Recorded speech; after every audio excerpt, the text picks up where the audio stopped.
Hey guys, this is Om and welcome to Civil Raja, your gateway to future. So guys, आज का जो session है वो काफी खास होने वाला है क्योंकि आज है 5 फरवरी और आज है हमारा थर्ड एपिसोड इस नए सीरीज का। और इस सीरीज में हम लोगों ने डिसाइड किया है कि एक कंप्लीट प्रोजेक्ट में जितने भी स्ट्रक्चरल ड्राइंग से रिलेटेड डिटेल्स है वो सब पढ़ेंगे। तो इसके जो पहले दो एपिसोड थे उसमें क्या हुआ था उसके बारे में एक बार जान लेते हैं। तो जो पहला एपिसोड था उसमें हम लोगों ने जाना कि इस पर्टिकुलर सीरीज में क्या क्या चीजें कवर करने वाली हैं, करने वाला हूँ मैं, और यानी कि उसका एक ब्रीफ इंट्रोडक्शन दिया गया था और साथ ही साथ हम लोगों ने इस प्रोजेक्ट से रिलेटेड जो आर्किटेक्चरल प्लान है उसको स्टडी किया था। जो सेकंड एपिसोड है उसमें हम लोगों ने ये पढ़ा कि आर्किटेक्ट्स को किन किन बातों का ध्यान रखना चाहिए ताकि जो हमारा स्ट्रक्चर है वो फाइनली इकोनॉमिकल भी आए, क्योंकि आर्किटेक्ट्स जो होता है वो ब्यूटीफुल तो बना देते हैं और सिविल इंजीनियर जो है वो उस घर को स्ट्रेंथ प्रोवाइड कर देता है।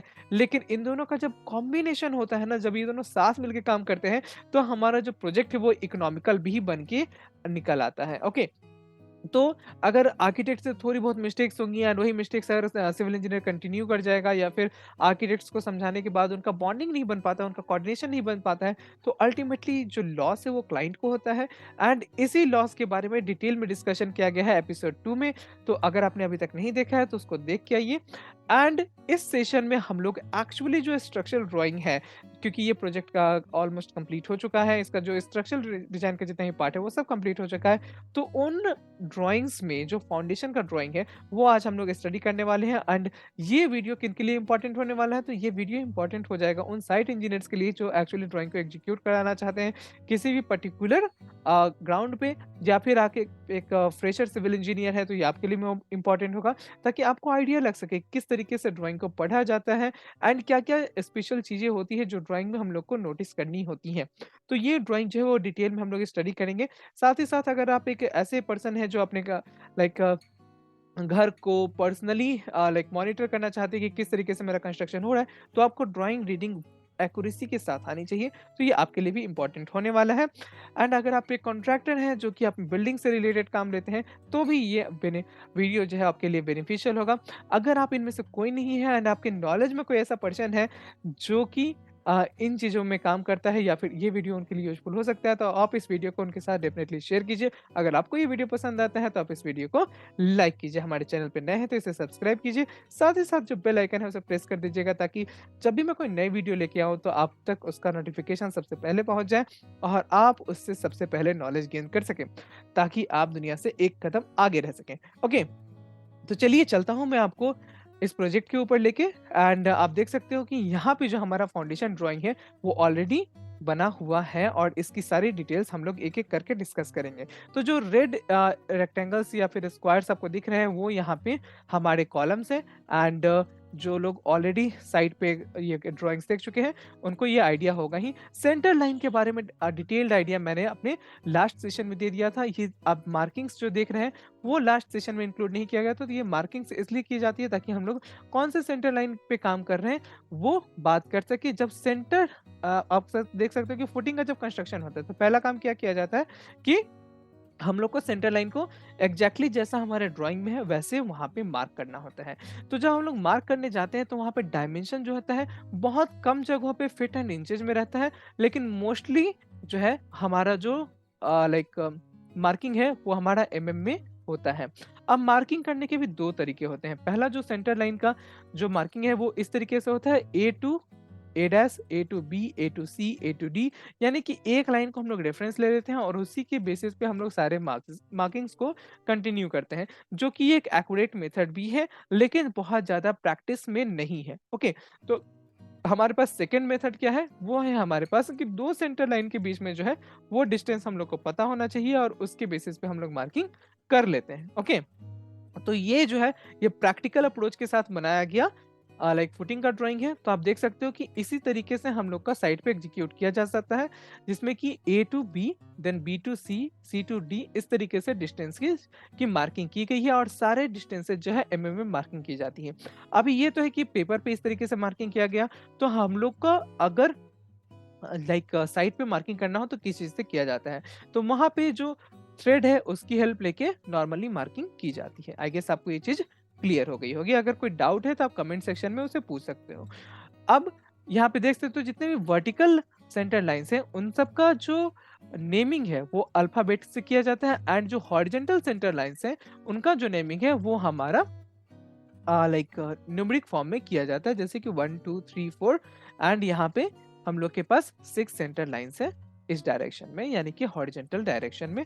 उसी तरीके से अगर हम बात करें इसकी, तो हमारे पास कितना है, आई तक है, that means 9 and then 1 we have over here is a dash. So on total we have 10 center lines in the vertical direction. Okay. अब यहाँ पे है कि आपका 0 0 मार्किंग कहाँ पे किया गया है, उस बात का भी हम लोग को ध्यान रखना होता है।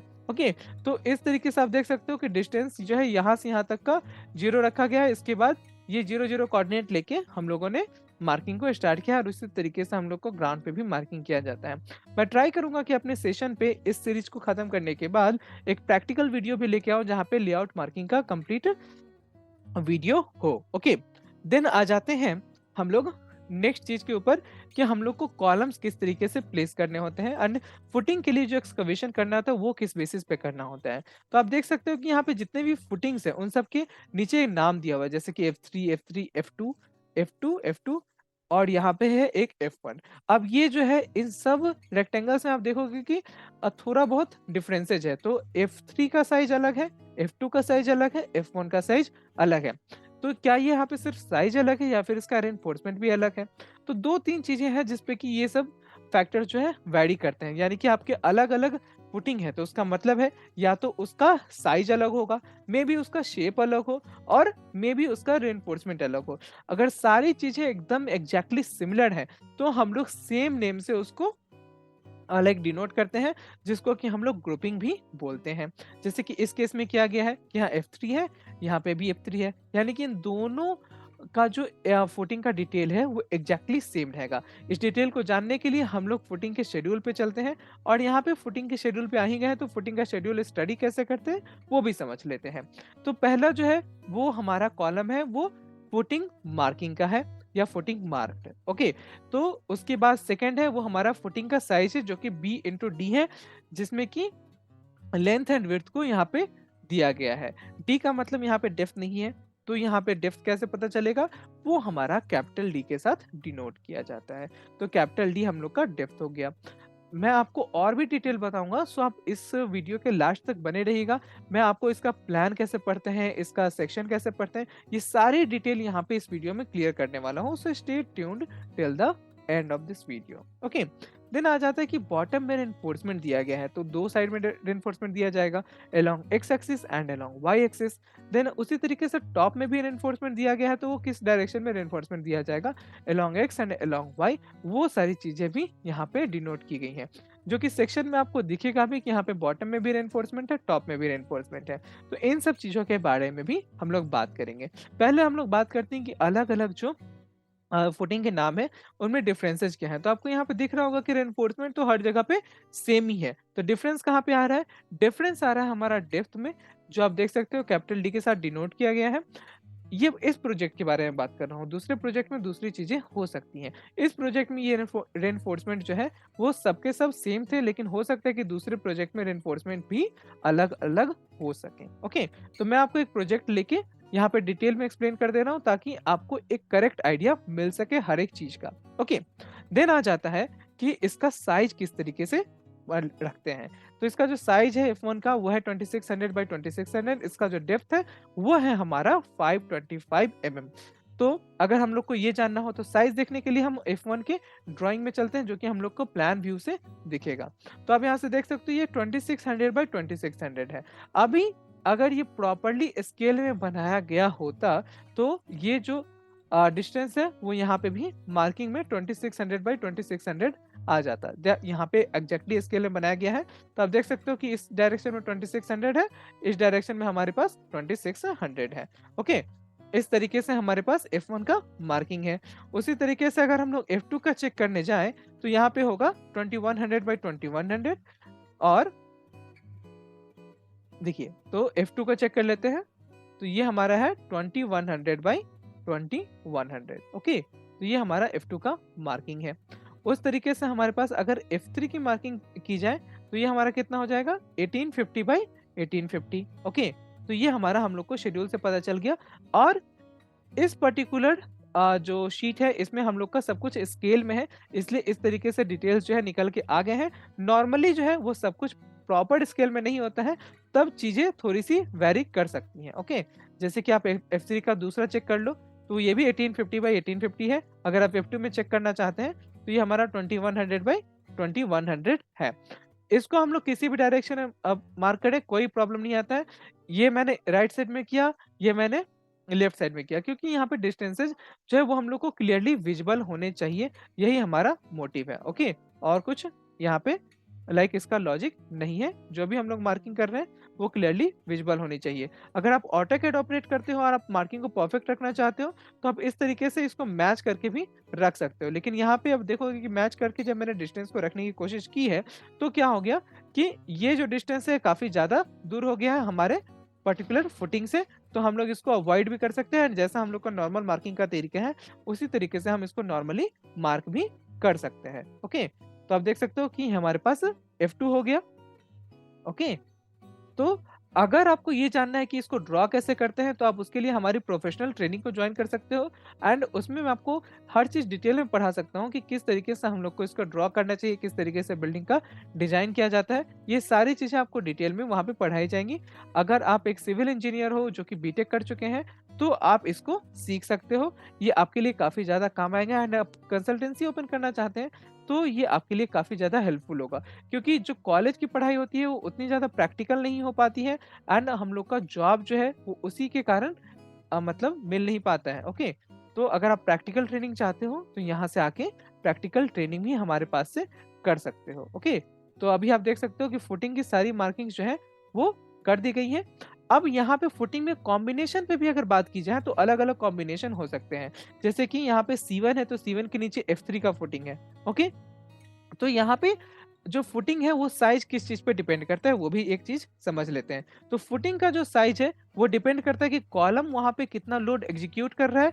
साथ ही साथ वो इस बात पे भी डिपेंड करेगा कि हमारा जो वहाँ सॉइल है उसका स्ट्रेंथ कितना है। ओके? तो अगर मान लीजिए उस पर्टिकुलर सेक्शन पे सॉइल का स्ट्रेंथ कम है, तो भी चीज़ें चेंज हो सकती हैं। एंड अगर उस पर्टिकुलर सेक्शन पे हमारे पास जो कॉलम है उस पे लोड ज़्यादा है, तो भी चीज़ें चेंज हो जाती हैं। ओके? जैसे कि आप यहाँ पे देखोगे कि F2 के साथ किसका कॉम्बिनेशन है, C2 का कॉम्बिनेशन है। चलिए इसी तरीके से कोई दूसरा F2 का एग्जांपल लेते हैं। यहाँ भी F2 के साथ C2 का कॉम्बिनेशन है। यहाँ पे F1 के साथ C3 का कॉम्बिनेशन है। यानी कि लोड जो है C3 के द्वारा जितना एग्जीक्यूट किया जा रहा है, या C3 का जो रिएक्शन लोड है वो इतना है कि हम लोग को यहाँ पे F1 टाइप का कॉलम जो है वो कंस्ट्रक्ट करना पड़ेगा।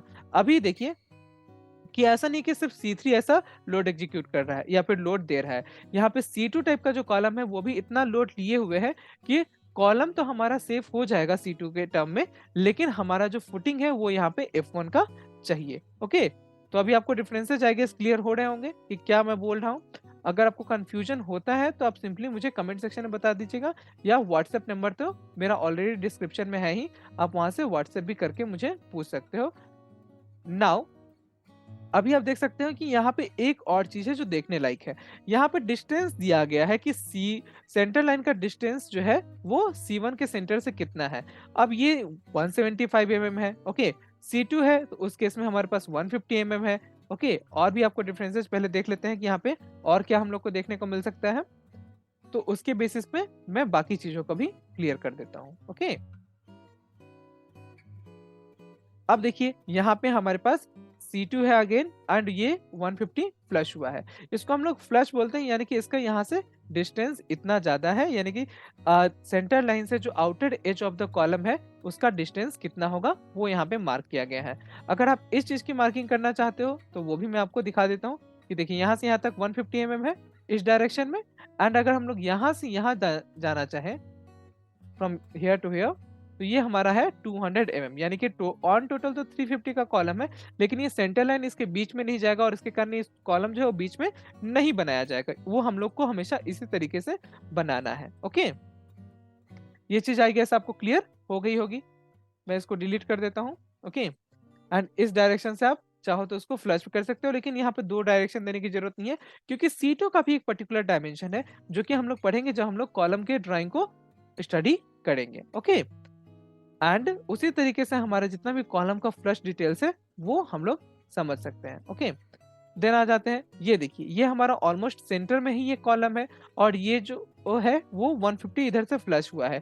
तो ये जो फ्लश है वो किस बेसिस पे किया जाता है? तो ये होता है हमारा बीम अलाइनमेंट के बेसिस पे, कि बीम जिधर अलाइन रहेगा उसके बेसिस पे हम लोग का जो कॉलम प्लेसमेंट है वो किया जाएगा एंड उसी के बेसिस पे हमारा जो फ्लश है वो भी किया जाएगा। ओके, अभी आपको डिफरेंसेस जो है वो क्लियर हो गए होंगे। तो मैं ये सारी मार्किंग्स करने के बाद इसको यहाँ पे सेव कर लेता हूँ एंड आई गेस फुटिंग का डिटेल आपको शेड्यूल से पढ़ने तो आ ही गया होगा। इसमें और कुछ बताने लायक है तो let me check once. Okay, यहाँ पे कोई फ्लश नहीं किया गया है। फ्लश नहीं किया गया है इसका मतलब है कि ये एकदम परफेक्ट सेंटर में ही है। ओके, उसके बाद यहाँ पे फ्लश किया गया है 150 से, तो 150 का एग्जांपल मैंने दे दिया है। यहाँ पे जो फ्लश है वो हमारा 175 mm है, यानी ये जो हमारा लाइक सेंटर लाइन है जो कि बी है। ओके, बी सेंटर लाइन से ये 175 mm लेफ्ट में जाएगा और वहां से इसका कंस्ट्रक्शन स्टार्ट होगा और वहीं पे हमारा जो कॉलम है वो प्लेस किया जाएगा। फिलहाल जो है अगर आप फ्लश देखना चाहो सेंटर लाइन से लाइक फुटिंग का, तो वो ऑलमोस्ट यहाँ पे सेंटर में ही है, तो उसके लिए हम लोग कुछ अलग से फ्लश मार्किंग नहीं करेंगे। ओके, ये चीज भी आई गेस आपको क्लियर हो गई होगी। ओके, अभी आ जाते हैं इसके सेक्शन के ऊपर कि हम लोग को सेक्शन में क्या क्या चीजें देखने को मिलती हैं। तो आप देख सकते हो कि हमारा जो सेक्शन है वो इस तरीके से स्टडी किया जाता है। अब पहला अगर हम लोग डायग्राम देखेंगे तो इसमें क्या क्या है, typical section of column footing F3। तो यहाँ पे आप देख सकते हो कि एक F3 का फुटिंग जो है ड्रॉ किया गया है। इसको अगर हम लोग लाइक करेंगे तो ये स्केल में नहीं है, तो इसलिए इसका डायमेंशन अलग दिख रहा है। ओके, तो F3 को और C1 के कॉम्बिनेशन को लिया गया है। ठीक है, तो F3 का एक एग्जांपल ले लेते हैं। यहाँ पे F3 है और C1 है। ओके, अब यहाँ से एक सेक्शन कट कर दिया गया और उसी सेक्शन को हम लोग को यहाँ पे एक्सप्लेन करके दिखाया गया है। अगर आप एक सिविल इंजीनियर हो या एक आर्किटेक्ट हो तो आपको पता चला होगा कि इस प्लान व्यू में सेक्शन कट करने के बाद हम लोग को किस तरीके से चीजों को देखना होता है। तो अब पहली बात आते हैं बॉटम से। तो सबसे पहले जब हम लोग को फुटिंग का कंस्ट्रक्शन करना होता है तो वहां पे हम लोग को सबसे पहले सैंड फिलिंग करनी होती है। तो सैंड फिलिंग करेंगे तो करेंगे, लेकिन क्वेश्चन है कि कितना करेंगे। तो ये जो सैंड फिलिंग है वो नॉर्मली हम लोग 100 mm करते हैं, जो कि आपको यहाँ पे देखने के लिए मिलेगा कि सैंड फिलिंग कितना हो रहा है, वो हमारा 100 mm हो रहा है। ओके, तो यहाँ पे 100 mm थिक जो है सैंड हम लोग फिल करते हैं। अब देखिए जो नेक्स्ट क्वेश्चन है वो क्या है कि पीसीसी से रिलेटेड। तो उसके बाद पीसीसी कवर किया जाता है। पीसीसी कवर करने से क्या हो जाता है कि हम लोग का मे बी एक्सकवेशन के टाइम जो सॉइल का लेवलिंग किया गया, पहले तो लेवलिंग किया जाएगा फॉर श्योर। तो वो लेवलिंग किया गया है उसमें थोड़ा सा मिस्टेक हो सकता है एंड उसके बाद हम लोग नहीं चाहते हैं कि हमारा जो फुटिंग वो डायरेक्ट सॉइल पर रेस्ट करे, तो इसलिए वहां पे सैंड भी फिलिंग करते हैं। उसके बाद पीसीसी इसलिए देते हैं कि एक लाइक यूनिफॉर्म बेस हम लोग को मिल सके एंड वो बेस स्ट्रांग भी होना चाहिए, तो वहाँ पे पीसीसी का वर्क किया जाता है। वो जो पीसीसी है वो कितना होना चाहिए, वो हमारा 75 mm थिक पीसीसी होना चाहिए। एंड उसके बाद क्वेश्चन आता है कि ये पीसीसी जो है उसका रेशियो कितना होगा। तो सीमेंट सैंड और कंक्रीट का जो रेशियो है उसमें वो हो जाएगा 1:4:8। ओके, तो हम लोग इस तरीके से यहाँ पे पीसीसी कर सकते हैं। उसके बाद आप देख सकते हो कि हमारा ये जो सेक्शन वो किसका कट है, वो हमारे F3 का कट है। तो F3 का जो डेप्थ है वो कितना है, 425 है। तो हम लोग का F3 का जो डेप्थ है यहाँ पे 425 mm दिया जाएगा। उसके बाद आप देख सकते हो कि इसका जो प्लिंथ बीम है वो कहाँ पे है, वो फुटिंग का जो बेस लेवल है ना उससे 1500 प्लस 850 mm ऊपर है। ओके, तो प्लेन्थ का जो टॉप लेवल है उतना ज्यादा हाइट पे रहेगा। ओके, सो अगर इसको ऐड करना चाहें तो 1500 प्लस हमारे पास क्या हो जाएगा 850। ओके, 850, तो ये हो जाता है हमारा 2350, यानी कि 2.35 मीटर ऊपर है। तो इतना ऊपर अगर डिस्टेंस रहेगा तो आप जानते हो कि फ्लोर टू फ्लोर हाइट कितना हो जाता है हमारा 3 मीटर का हो जाता है। तो उसमें हम लोग एक पर्टिकुलर रूफ का लेवल दे देते हैं और यू कैन से कि आपका बीम का एक लेयर आ जाता है। तो ये जो है डिस्टेंस ज्यादा हो जाएगा हमारे फुटिंग से, इसलिए हम लोग क्या करेंगे कि फुटिंग का जो बेस लेवल है वहां से लेके 650 mm ऊपर तक हम लोग जाएंगे और वहां पे एक टाई बीम का कंस्ट्रक्शन करेंगे। अब ये है कि टाई बीम का कंस्ट्रक्शन करेंगे तो टाई बीम में रेनफोर्समेंट कितना देंगे और उसका सेक्शन डिटेल क्या होगा। तो डिटेल सेक्शन अगर आप बीम का देखना चाहो तो वो हो जाता है हमारा टाई बीम के लिए 250 by 250 का। और यहाँ पे जो रेनफोर्समेंट यूज किया गया है वो है 412 किया, यानी कि 4 बार्स ऑफ 12 डाया। उसके बाद यहाँ पे एक डिटेल नहीं लिखा हुआ है, तो इसको मैं मार्क कर देता हूँ यहाँ से, ठीक है, कि हमारे पास ये जो बार है ये हमारा कितना हो जाएगा, ये बार जो होता है वो हो जाएगा हमारा 8 बार। ओके, सो 8 बार हम लोग को यूज कर लेना है। ओके, इसको हम लोग थोड़ा सा मैच प्रॉपर्टी कर लेते हैं, सोर्स ऑब्जेक्ट ले लेते हैं एंड ये हमारा डेस्टिनेशन ऑब्जेक्ट हो जाएगा। ये हमारा 8 का बार हो गया। तो ये हमारा टाई बीम का डिटेल्स हो जाता है। ओके, अभी आ जाते हैं कि नंबर ऑफ बार्स कितने होंगे, तो वो तो हम लोग का जितना लेंथ रहेगा टाई बीम का, उन जगहों पे हम लोग नंबर ऑफ बार्स कर सकते हैं। और उसके बाद आ जाता है कि स्पेसिंग ऑफ बार्स जो है वो कितना रहेगा नॉर्मली। तो स्पेसिंग ऑफ जो बार्स है वो हम लोग जानने के लिए प्लेन बीम में जा सकते हैं और यहाँ से स्पेसिंग को पिक कर सकते हैं। तो हम लोग 8 एट द सपोर्ट पे 125 दे देंगे एंड सेंटर पे 150 दे देंगे। तो वो सारी चीजें भी टाई बार में की जा सकती हैं। यहाँ पे टाई बार में अगर आपको थोड़ा और कन्वीनियंट वे में समझना है तो हम लोग उसको इस तरीके से भी लिख सकते हैं, 8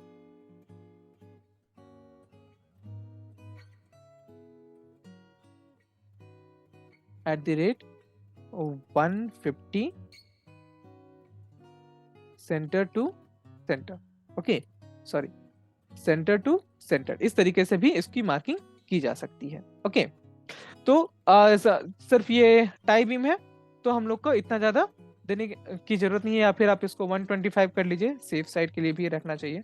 125 सेंटर टू सेंटर रहेगा। 125 का मतलब होता है 5 इंच पे हम लोग को ये बार जो है उसको टाई करना होता है। ओके, तो आई गेस ये चीज क्लियर हो गई। उसके बाद इससे ऊपर जाते हैं। ओके, हाँ, रेनफोर्समेंट की बात। रेनफोर्समेंट जो है इस फुटिंग में कितना यूज किया गया है, तो उसके लिए हम लोग यहाँ पे देखेंगे, ये हमारा वाई वाई एक्सिस है। ओके, तो वाई वाई एक्सिस में हमारे पास जो रेनफोर्समेंट है वो है 10 T at the rate 150 centre to centre both ways, यानी कि दोनों ही डायरेक्शन में हमारे पास 10 डाया का बार यूज किया जाएगा। इन दोनों बार्स के बीच में जो डिस्टेंस है वो हमारा 150 रहेगा, सेंटर टू सेंटर डिस्टेंस रहेगा, वो हम लोग को यहाँ पे यूज करना है। उसी तरीके से हमारा जो टॉप बार से वो भी होगा 10t at the rate 200 centre to centre both ways, यानी कि टॉप बार जो है उसमें डिस्टेंस ज्यादा है। टॉप बार्स में डिस्टेंस ज्यादा होने का मतलब है कि ऊपर में रेनफोर्समेंट कम है। ओके, अब अगर रेनफोर्समेंट कम रहेगा, सॉरी, या आई डोंट नो ये कब ऑफ हो गया वीडियो, सो या टॉप बार में रेनफोर्समेंट कम होने का मतलब हो जाता है, यानी कि आपका टॉप बार में रेनफोर्समेंट कम है। रेनफोर्समेंट क्यों कम है? रेनफोर्समेंट इसलिए कम है क्योंकि वहां पे लोड कम है, ठीक है।